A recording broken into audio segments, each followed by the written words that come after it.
What's up, everybody? Don't forget to like and subscribe. Hit bell notifications. Follow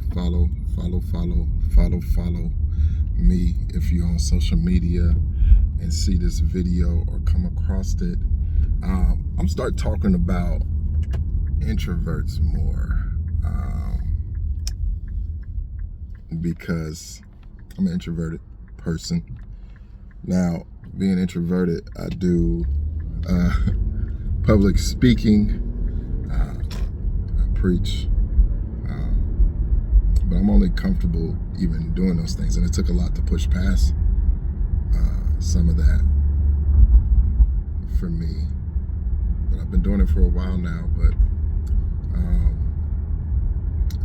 it's hard to do those kind of things without purpose being attached to it. And so the more I get to understand myself, the more I understand others. And there's different scales, and there's different personalities, just like with any other personality type. There's such a variation of that. But one of the things I wanted to talk about, and I wanted to help people, because a lot of people are in relationships with someone who may be more introverted. You've categorized them possibly only in the areas that maybe agitate you or don't fit well with you, or that you don't quite understand, or that bothers you about that person. You might call them a homebody. You might call them nonchalant. You might call them a lot of different things. One of the things I wanted to expose today on this video, and I'm going to be talking about the introverted mind, which is this beautiful, brilliant place. And I'm not self-proclaiming anything about my own mind, but not everybody gets to get into the mind of an introvert. They have this realm of thought and process, but also emotion and the ability to feel certain things, and this compartmentalization of energy release is necessary for survival. And this can agitate a lot of people who don't understand. And so one of the things I wanted to talk about first off with introverted people is the dynamic of expressing emotions. Now, a lot of times people feel that the emotion dynamic of an introvert is very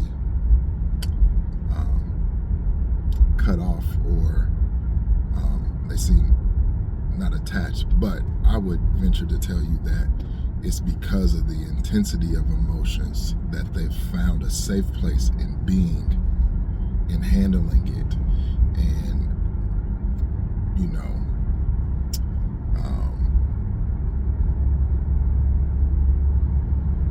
not being a burden to those who are around them. Emotions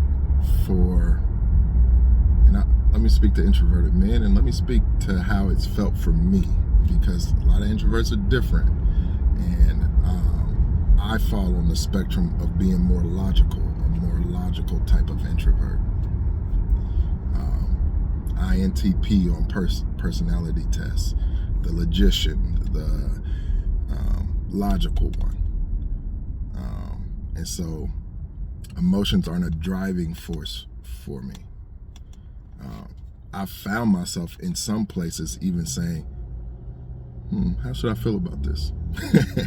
And there's it works out for me in some ways, in areas of patience and different things like that. But like, how should I feel about what I'm encountering right now? And I might be on a total different scale, so I'm not basing everyone on my experiences, but I could relate.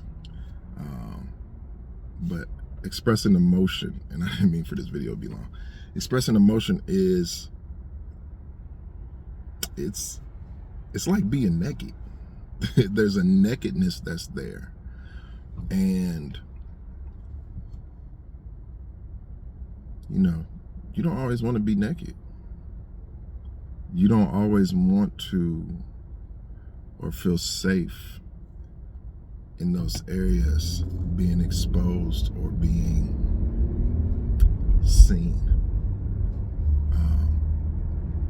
For someone introverted to express emotion to you, there's a level of vulnerability or nakedness that's so intense, and it's really isolated. It's not something that can be for everybody, and not everybody has the patience or the time to go into the depths of the thoughts that connect with that level of nakedness. And so because of that, you'll compartmentalize, or you'll choose and pick what you're able to share based on the interaction of that person. And so if I'm picking up that you're not patient, I'm not even going to spend time going into what I really feel. If I'm picking up that you in a disposition and you got so much weight and so much burden on you, I'm not going to use what's burdening me to add to the burden that's on you, right? I've learned how to handle things internally. And so I don't need to express outwardly in order to handle this thing internally. It's not a need. It's not a prerequisite. If I choose to express outwardly, it is a form of intimacy that is intense. It's an intense place of intimacy. It's not a release. We will get more of a release by sitting in nature and being alone and being comfortable in our own thought processes. That's a release. The energy of a room can become so burdensome and heavy. And so opening up emotionally, what happens to me oftentimes is I'll open up emotionally, but I can feel the impact or the weight of the emotions that you feel from dealing with what I feel. And I can deal with what I feel, but it's heavy dealing with what you're feeling based on what I feel. And so it has to be such a serene place to release in this way. And so I wanted to highlight maybe some of the troubles that your introverted person may be having trouble with expressing. There's so many dynamics that can go into that based on who they're interacting with. You can mess it up real quick, and when you cause them to shut down, it's generally shut. It's generally shut down. So I don't know, but I want to talk about this more. I want to talk about people like me more. I want to talk about functional introverts, that can adapt or have been forced to adapt so much to things that are easily can become overwhelming for them. And I want to help people to be able to relate to us. So I'm gonna be talking about this topic more. And if you're an introvert, leave a comment. Tell me how you feel. Add to what I'm saying. Express yourself. What are some of the things that get you? What are some of the things that make you feel safe to fully express? And we'll talk more. Like, subscribe. Stay tuned for lives and more on this channel.